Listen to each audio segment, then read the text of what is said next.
Rising out of the turbulent waters of the East Sea sits a seemingly desolate pair of jagged peaks.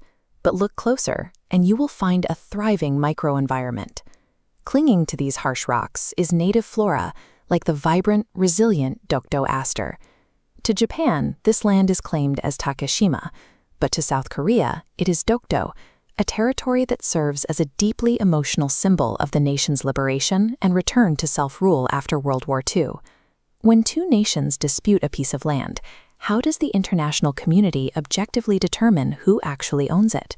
International law resolves these territorial disputes through a strict three-pillar test: historical precedent, legal mandates, and effective modern control.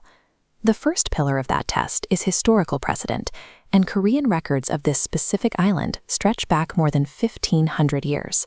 Starting in 512 AD, the Samguk Sagi records General Isabu incorporating the territory into Silla.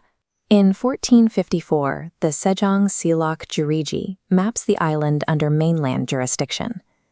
By 1696, the Anyang-buk incident secured a formal Japanese pledge to cease trespassing.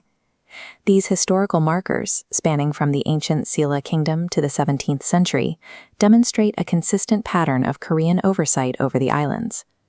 To satisfy the second pillar of international law, a nation must demonstrate formal legal and administrative mandates enacted in the modern era. On this modern legal timeline, the key marker is 1900, when the Korean Empire issued Imperial Ordinance No. 41, formally codified national jurisdiction over Dokdo. Notice Japan's expansionist claim sits at 1905, 5 years after Korea's codification was firmly on the books. Even modern Japanese historical scholars, such as Professor Norio Kuboi, acknowledge that Dokdo was forcefully seized during the Russo-Japanese War. Under territorial law, a prior, formal annexation generally holds precedence. Because the 1900 ordinance established jurisdiction first, it maintains legal priority over the later 1905 claim. The third and final requirement is effective control. A state must actively administer and protect the territory today. This map of the East Sea shows how Dokdo projects an exclusive economic zone, or EEZ, outward from its shores.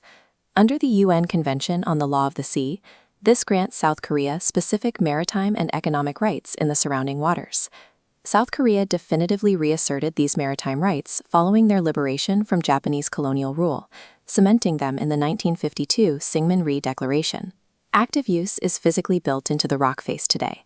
Dokdo maintains permanent residence, communication towers, and a modern lighthouse to guide passing ships safely. That civilian infrastructure is actively protected. A continuous police presence and Korea Coast Guard patrol ships navigate these waters around the clock. This daily, active, and uncontested administration fulfills the final requirement of effective control. When we step back and evaluate the totality of the evidence, a territorial dispute only exists if you ignore the objective facts. Dokdo is not an ambiguous frontier. It is a fully integrated, actively administered part of South Korea's Ulsan County in North Gyeongsang Province. Japan's claim to Takeshima lacks historical backing. It fails the test of legal validity, and it has no physical presence on the ground. Supported by centuries of history, backed by definitive legal documents, and proven by ongoing governance, Dokdo is indisputably Korean territory.